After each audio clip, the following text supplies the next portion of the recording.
Hello, I am the cartoonist M. Rashid.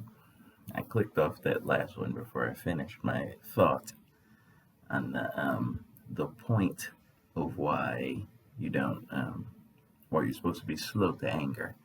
If you're slow to anger, you're giving yourself a chance to evaluate whether you're even supposed to be angry right now, whether it's worth devoting that energy to whatever it is that came up. You know, if you asked for peppermint ice cream and your wife or spouse brought back strawberry ice cream and now you're acting the fool and tearing up the house and stuff, you're a nut. That was not worth being angry over, you know, as an example. So, all right, moving on to this video, this cartoon. This is, I'm exploring, this cartoon explores how people sound when it comes to the social justice movement, particularly the anti-racism political advocacy. You know, there's a certain amount of work that has to be put into it. You know, technically, it doesn't take everybody. Like, we don't need all 40 million Black Americans to like pile on and do it in order for the serious work. There's a minimum amount of critical mass people that can like get civil rights acts passed and stuff like that, you know. But the important part is that people are conscious of it and doing their part, because you don't know when that critical mass, you know, will happen. You don't know where it is, how long it's going to take, and if everybody is of the mindset, well, you know, they don't need me, someone else can do it. I'm just going to go back to my, you know, working for massa job and just drinking on the weekends and ignore the actual serious stuff that needs to happen for group uplift. If everybody thinks that way, then nothing's going to happen, you know, and we'll just repeat the last 50 years again, worse, because we'll be smashed and in a terrible position inside of the next 50 years if we just status quo, you know, lazy ourselves moving forward and just complain about it, allow people to deflect us into nonsense ideologies like Pan-Africanism and other foolishness. If we keep doing that, we're not going to be where we need to be as a group. So people need to like, what are the issues? What do I need? What needs to be done? And where can I, as the individual, from my own perspective and my own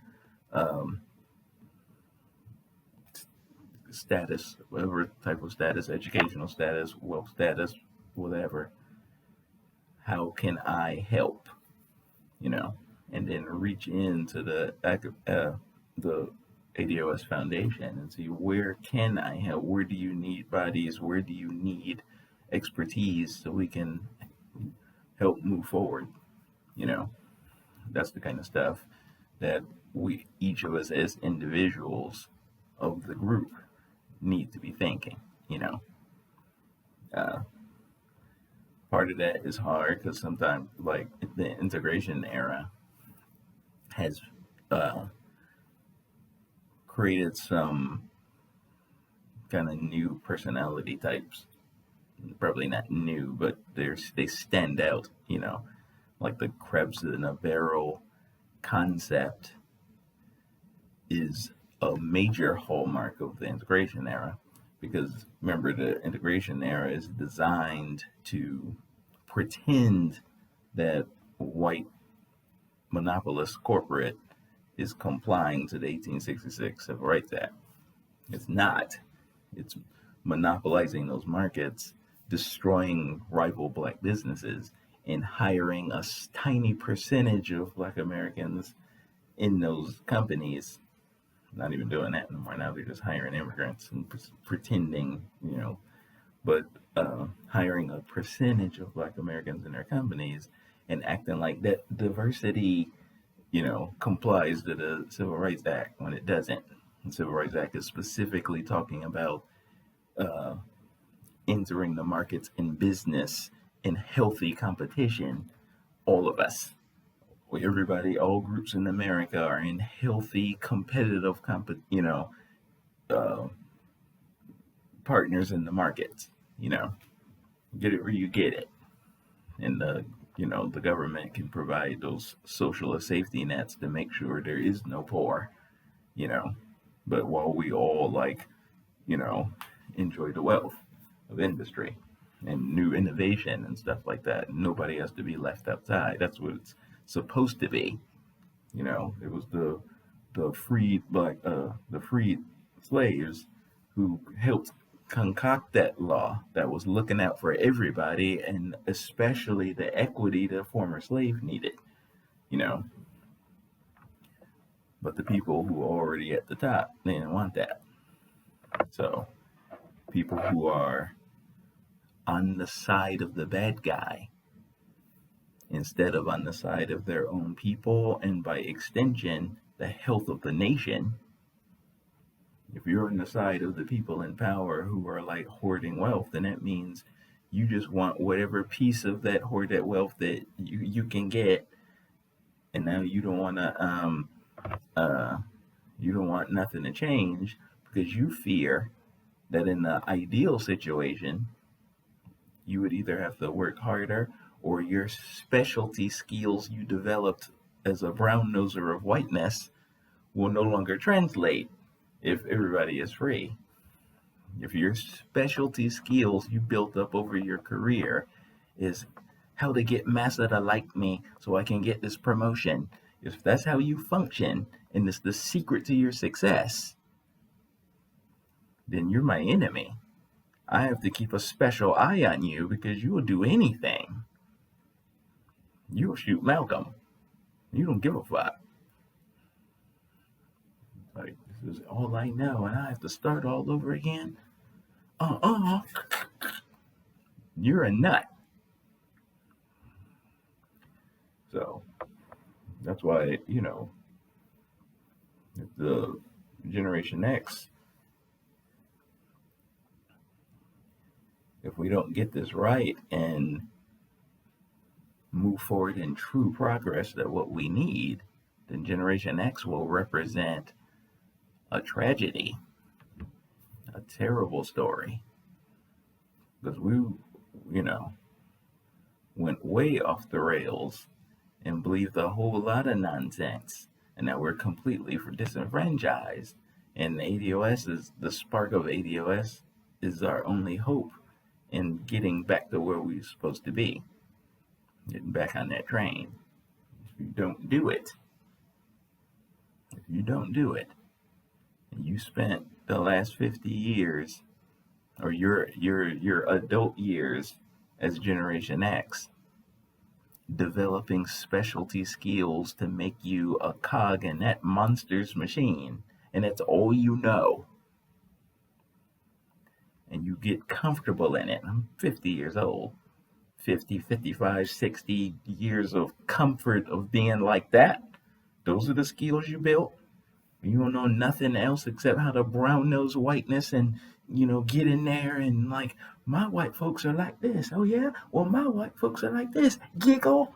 If that's how you're going to be, then when the median wealth of our group drops to zero and the only ones who are like not falling into the abyss of slavery is that character, then our story will have failed. It'll be terrible. Our job is to turn that around. However difficult it would be, is to turn that around. The sacrifice for the movement work so that we can be actually free and not pretending to be free in some nonsense.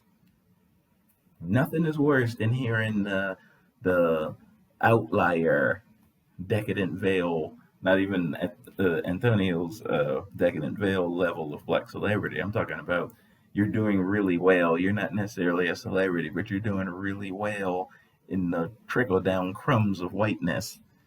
So you're uh, pontificating about, what y'all need to do is like you need to work harder and work harder doing what? If the markets are monopolized by our enemy, and the way to make success is to find trickle down crumbs in the cracks that fell out of his wealth hoard vaults, and then you've managed to like make got hood rich from those cracks, and now you're arrogantly preaching. That's not what we need to do. We need to be eye to eye in the economic markets with that one, not figuring out how to get rich from the trickle down crumbs from his racketeering criminal empire. That's not what success looks like. And to be comfortable in it and preaching to other people that this is what you need to do. Let that politics shit go and you're a fool. So that figure, he's not skeptical of politics. He's not skeptical of being able to do the work and stuff. He's fearful of the fire of that movement catching on, and then the entire thing changes, and now the specialty skills he's built as a white ass kisser enable him to like be successful in his companies and be successful in white institutions, especially white institutions that manage aspects of blackness. It's a white institution, one of many, that manage IP of created by blackness. So it's basically an exploitation organization or institution or So I still gotta kiss white ass in order to like, pretend to be,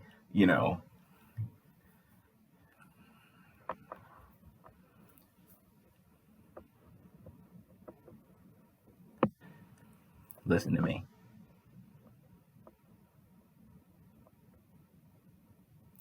Each of us has to do our part, and it has to be serious, and it has to represent some level of sacrifice, and it'll be hard, and it'll be harder before it gets better for the group. No matter what. It isn't a matter of like everybody doing the same thing. It's a matter of all of us doing our part. The most successful groups of all had their own version of that, but they didn't have our baggage. We starting off as a deficit. Who else have had their entire like ethnic groups wealth like plundered from them? So I think this is this is probably the hardest conversation for us to have as a people, because Generation X is starting off on a terrible foot. Baby boomers did us wrong, because that was the civil rights generation.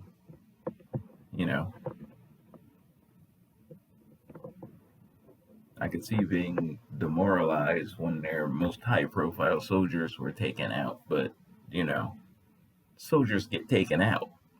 That's normal. It's not your job to put down your rifle when other soldiers get taken out. It means you keep moving forward.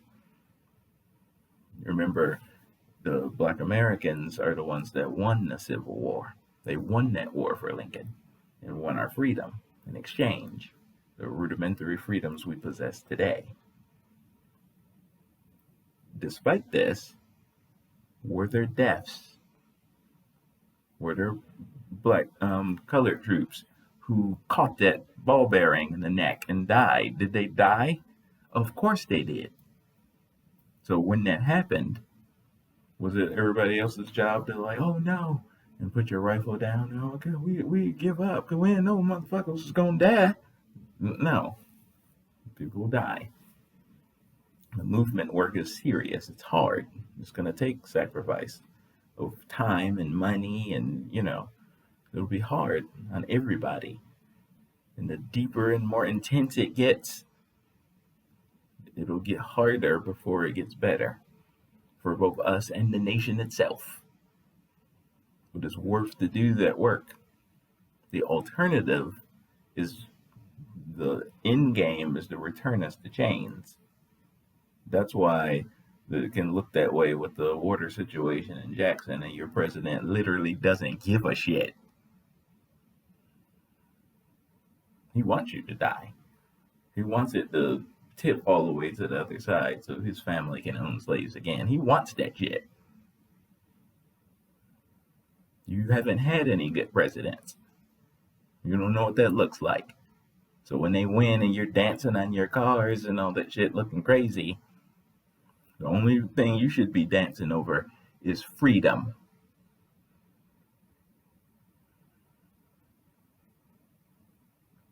Like the lyric to Common in them song, like freedom is like religion to us.